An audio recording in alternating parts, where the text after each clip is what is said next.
Deus arquitetou um plano magnífico, só que restringiu a um povo só. E as nações?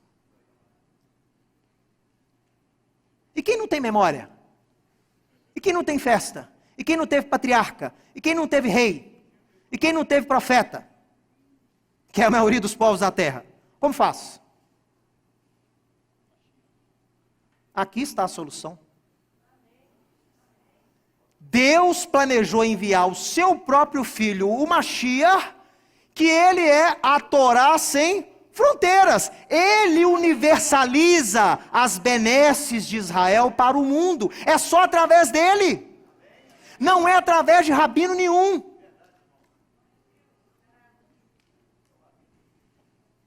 Por piores que sejam as coisas que muitos homens fizeram em nome desse Messias contra Israel, você pode perguntar para qualquer judeu.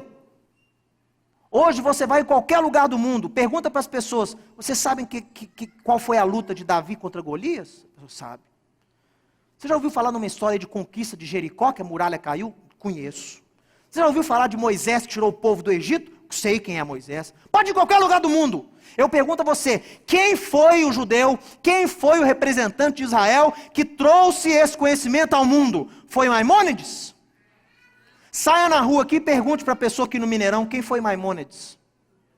Saia aqui na rua, pergunta para a pessoa que está aqui, ou na sua cidade aí, saia na rua e pergunte agora, quem foi o Rabino Akiva? Quem foi Narmânides? Quem foi Maimônides? Ninguém sabe. Não foram esses homens que disseminaram o conhecimento da lei de Deus. O único que trouxe conhecimento às nações sobre quem é Deus e a história desse Deus com o povo de Israel foi Yeshua, o Messias.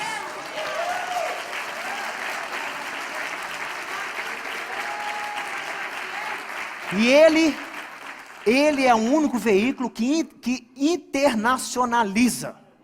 Tudo que Israel teve passa a ser seu também, que não é judeu. Tem que ser através dele.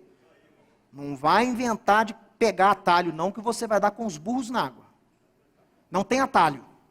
Ele é o caminho, a verdade e a vida. Ninguém chega, isso é para as ações. Ninguém chega ao Deus Criador, ao Pai, senão por intermédio. Ah, mas e se eu converter o judaísmo?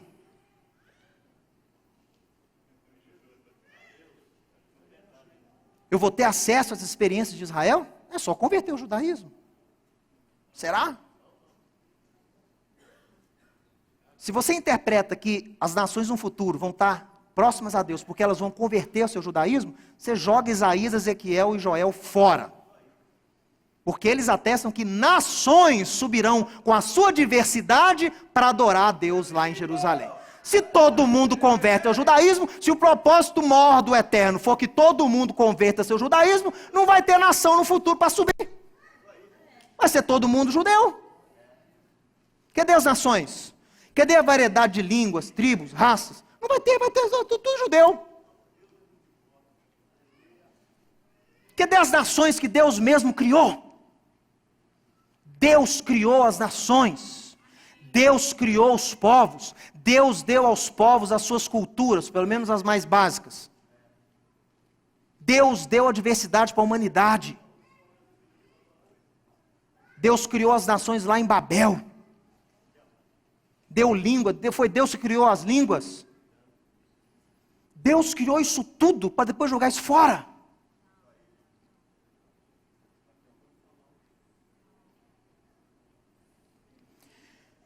O Messias é a Torá sem fronteira, o veículo de Deus para universalizar a identidade e a memória de Israel. É só através dele que você entra em Israel. Aí você consegue ter acesso às bênçãos de Israel. Aí você consegue ter acesso à memória de Israel. Só através dele você é enxertado em Israel. Olha aqui. Através dele, a experiência do judeu é compartilhada com todos os servos de Deus, não só com os judeus. Aqui matou a questão. Ele te proporciona uma experiência sobrenatural, chamada de novo nascimento, e faça com que você o quê? Agora seja parte da família de Deus. E o legado dado a Israel? Aquilo que Israel tem que vai abençoar a humanidade. Como é que você entra nessa? O que Israel tem que pode abençoar a humanidade? Olha aqui. Através de Yeshua, as memórias de Israel como povo são compartilhadas. Pois o propósito de Deus sempre foi congregar novamente para si a humanidade inteira. Israel e o seu Messias são o meio pelo qual a memória de Israel passa a ser a memória dos que buscam a Deus. Olha para mim, eu vou explicar isso bem rápido. Através de Yeshua, os livramentos que Deus deu para Israel passam a ser o seu livramento pessoal e individual. Você agora faz, sabe por quê? Porque você também vivia em escravidão. Você também tinha um faraó que sentava na sua cabeça, que te oprimia, e você também foi liberto com braço forte pelas mãos do Senhor. Você também passou, quando você foi batizado, você também passou pelas águas, assim como o povo de Israel passou lá no Mar Vermelho a pés enxutos. Quando você também teve inimigos que Deus que enfrentou por você, assim como Josué teve na conquista da terra de Canaã. Você também entrou numa terra que mana leite e mel. Deus deu para você através de Yeshua. Davi é o seu rei também. Através de Yeshua, Abraão é seu pai. Através de Yeshua, Abraão é seu pai. Bem-vindo à família. Através de Yeshua, os profetas de Israel são seus profetas, profetizaram para você. Através de Yeshua, a história de Israel passa a ser a sua história. Você está junto conosco agora. Somos uma família só, judeu e não judeu junto. Com Yeshua, os não judeus são unidos às experiências. Lê essa palavra aqui para mim, experiência. Não é unido à história, é unido à experiência pessoal. Saber o que aconteceu não vai mudar a sua vida. Vivenciar a Páscoa, vivenciar o Êxodo, vivenciar também. Isso muda a sua vida. Passando a compartilhar das benéfices e responsabilidades como parte do povo de Deus, sem se tornarem judeus para isso. Nisso está o poder profético da obra do Messias do seu Tikkun Olam. Esta é a esperança dos profetas de Israel. As nações, com o conhecimento de Deus, unidas a Israel, adorando ao Deus junto com os judeus, com o seu Messias, o seu Filho. Lembrai-vos que vocês, que antes eram gentios na carne,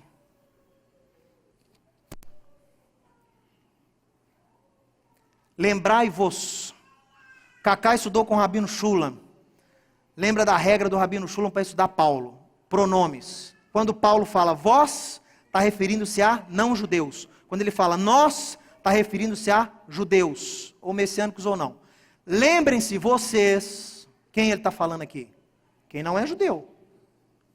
Vocês antes eram gentios na carne, chamados incircuncisos pelos que se intitulam circuncisos na carne, não é? É. Você não é judeu? Por que você está fazendo essas coisas aí? Por que você está estudando a Torá se você não é judeu? Naquele tempo vocês estavam sem Messias, separados da comunidade de Israel, estranhos às alianças da promessa, não tendo esperança sem Deus no mundo. É assim, é o estado das nações, antes de Yeshua. Toda nação é assim. Vai lá na China, vai lá no Japão, vai lá na Índia. O povo tinha conceito de Messias, conceito de comunidade de Israel. O povo nem sabia que era Israel. Tem muitos aqui que antes de virem aqui, nem sabiam o que era Israel também. O Israel para você era um povo distante que estava lá na Bíblia, rejeitado. Mas agora, em Yeshua, vocês que antes estavam longe, foram trazidos para perto através do sangue dele. Para perto de quem? Da comunidade de Israel, de onde você vivia longe. Comunidade de Israel quer dizer o propósito que Deus tem para Israel. Você foi trazido para dentro disso. Você faz parte desse propósito. Olha, porque Yeshua é a nossa paz e de ambos fez um. Está vendo? Por isso que eu falo que Deus tem um só povo, não é só o judeu. Deus tem um só povo, judeus e não judeus. Esse é o Israel de Deus. É judeus e não judeus juntos. Ele derribou a parede de separação que estava no meio, a inimizade, aboliu na sua carne a lei dos mandamentos na forma de ordenanças. Aqui é dogma, lei de homem. Leis que Israel tinha feito para separar quem não era judeu do templo. Sabia que tinha um balaústre lá? Cacá já me viu falando disso. Tinha um balaústre no templo lá em Jerusalém, nos dias de Yeshua, Estava escrito assim, ó, a partir desse local, qualquer pessoa que adentrar a área do templo e que não for judeu, sofrerá a pena de morte. O camarada que não era judeu antes de Yeshua não tinha nem esperança de adorar o Deus vivo, porque o judeu botou o cara longe. Não podia nem chegar perto do templo, sendo que Isaías declara que a minha casa será chamada casa de oração para todos os povos. Israel, os dogmas de homens restringiram. Então Yeshua anula, não é a lei que Yeshua está abolindo aqui. Se ele fala que ele não veio anular a lei, mas veio cumprir, e aqui Paulo fala que ele destruiu? Não, aqui são esses mandamentos de homens, chamado de dogmas. Para que dos dois criasse em si mesmo um novo homem, fazendo a paz, e reconciliasse ambos em um só corpo com Deus, por intermédio da cruz, destruindo a inimizade. E ele veio e evangelizou paz para vocês que estavam longe, e para nós que estávamos perto. Olha isso, pessoal. Ser judeu não tem nada a ver com salvação. Ser judeu tem a ver com responsabilidade. A porta é uma só para os dois. Por isso que Yeshua veio e evangelizou quem estava longe e quem estava perto. Os judeus. Porque por ele temos acesso ao Pai em um só Espírito. Assim, vocês não são mais estrangeiros e peregrinos. Você não é mais estrangeiro, você não é mais estranho a Israel. Você não é mais peregrino por Israel, você não está passando por Israel. O que você é? Você é concidadão dos santos, você é da família de Deus, edificado sobre o fundamento dos apóstolos e dos profetas que falaram sobre isso, sendo o próprio Yeshua a pedra angular, na qual todo edifício bem ajustado cresce para santuário dedicado ao eterno, no qual vocês também, junto conosco, estão sendo edificados para a habitação de Deus no Espírito. Por que Paulo está falando isso? Porque o judeu, de acordo com Êxodo capítulo 25, o judeu foi criado para ser a habitação de Deus. Façam para mim um santuário para que eu possa habitar dentro de vocês, diz a Torá. Então o judeu sentiu o quê? Eu sou a habitação de Deus. E eu, que ouvi as boas novas do Evangelho, que nasci de novo, tenho conhecimento de Deus. Você não é nem circuncidado. Você acha que Deus pode habitar em circunciso? Através de Yeshua, você pode ser incircunciso, mas você não é estranho nem estrangeiro. Você também está edificado para ser morada de Deus, assim como o judeu que possui Deus no coração. Você está vendo que é uma mudança de identidade? A conversão é uma mudança de identidade. Você ganha memória nova, você tem práticas novas, tem novos irmãos, tem novo pai. É uma nova identidade. Não é só aceitar Jesus para ir para o céu. Você faz parte de uma nova identidade, você faz parte de um legado.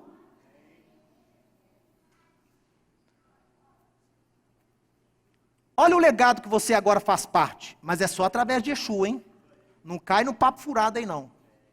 É só através dele, porque os profetas disseram que seria só através dele. É sobrenatural.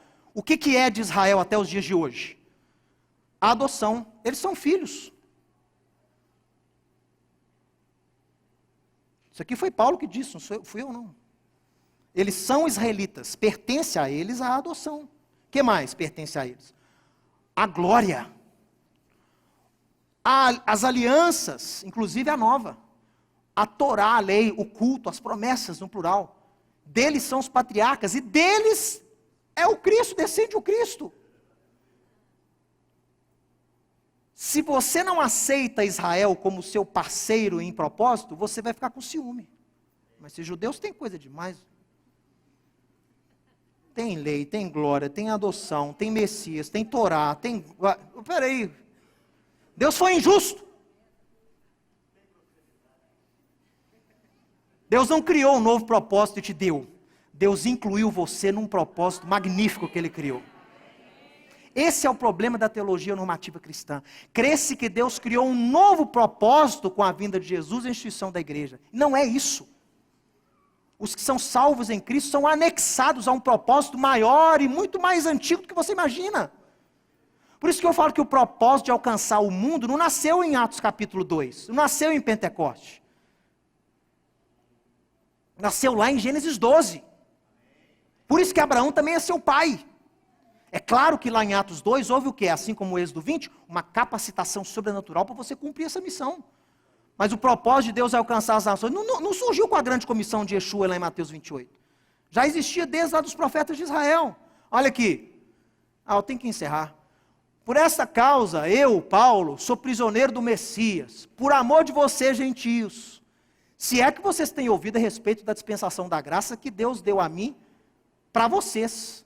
Porque segundo uma revelação que eu tive, e eu conheci o mistério, conforme escrevi há pouco, resumidamente, pelo que, quando ledes, vocês podem compreender o meu discernimento do mistério do Machia, o qual, em outras gerações, não foi dado a conhecer aos filhos dos homens, como agora foi revelado aos seus santos apóstolos e profetas, no Espírito. Qual é o grande mistério que Israel desconhece até hoje?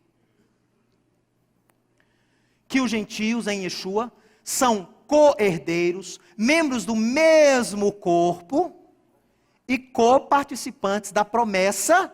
Promessa do quê? Promessa de quê? Não é de Cristo. A intenção de Deus lá no início foi aproximar as nações ao propósito de Deus por intermédio de Cristo, para que eles tenham acesso a qual promessa? Qual promessa? Vai lá no final de tudo. E eis que vi novos céus e nova terra. Essa é a promessa. E eles também são parte dessa promessa conosco, através de Yeshua. Olha aqui, ó. Através de Yeshua, por meio do Evangelho. O Evangelho é onde Deus introduz o Messias às nações. Entenderam? É através do Evangelho. É o poder de Deus para a salvação. Do judeu e de quem não é judeu. Olha aqui. Foi alguém chamado estando circunciso? Não desfaça a circuncisão. Foi alguém chamado incircunciso? Não se faça circuncidar. Isso é ordem apostólica. Mateus, mas eu descobri que meu avô era judeu. Aí é outro caso. Mateus, eu descobri que meus antepassados eram judeus. Eu quero restaurar minha identidade. Aí é outro caso. Mas a regra geral é o quê? Permaneça cada um conforme foi chamado. Porque faz parte do propósito de Deus você não ser judeu. Se porém alguns dos ramos foram quebrados, e tu, sendo oliveira brava, foi enxertado no meio deles, e te tornaste participante da raiz, olha aqui, ó. O que é participante da raiz e da seiva? A glória, a lei, as alianças, as promessas, o culto, o Messias. Você ficou participante disso tudo. Não te glories contra os ramos. Se você se gloriar, sabe que não é você que sustenta a raiz, mas a raiz que sustenta você, pessoal. Mas alguns ramos têm dito o quê?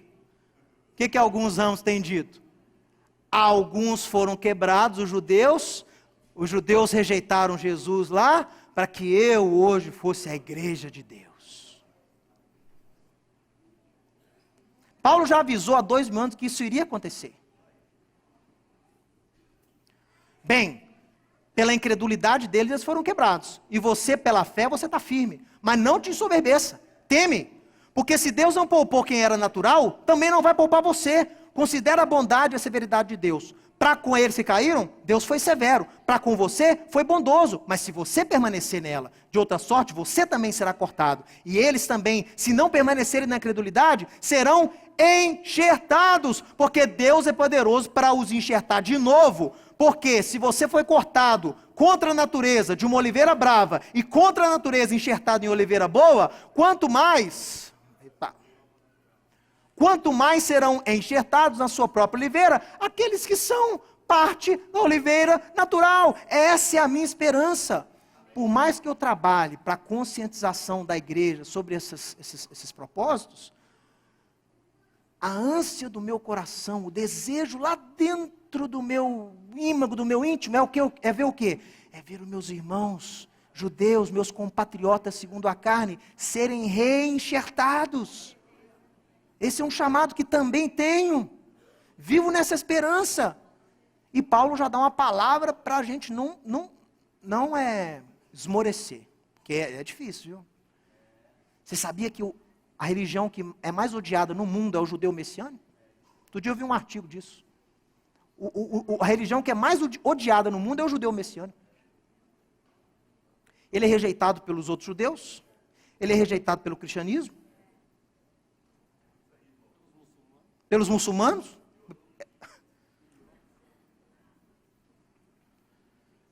Não quero que vocês ignorem esse mistério, que veio o endurecimento, em parte a Israel, até que haja entrada a plenitude dos gentios. O que é a plenitude dos gentios? Para mim, na minha opinião, é uma época, é um tempo.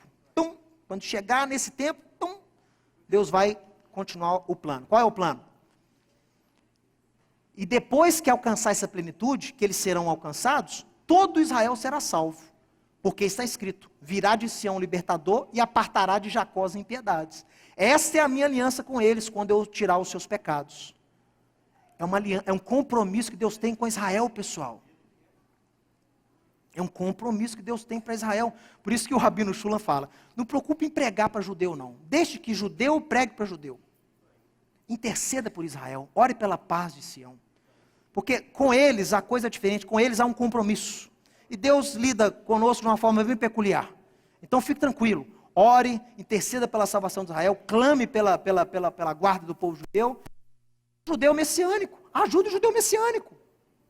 Olha, quanto ao evangelho, eles são inimigos por vossa causa. São ou não são? Quem é judeu aí messiânico está me ouvindo? É ou não é inimigo por causa do evangelho? Ou se é, meu amigo. Ou se é.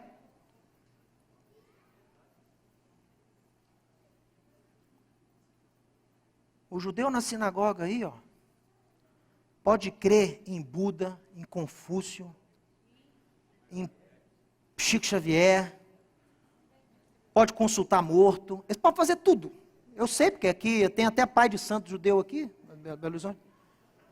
Nenhum rabino vai lá exortar, nenhum rabino vai lá exigir esclarecimento, nenhum rabino vai lá fazer confissão de fé, no que você acredita. Nenhum rabino está preocupado com o que o judeu acredita. Desde que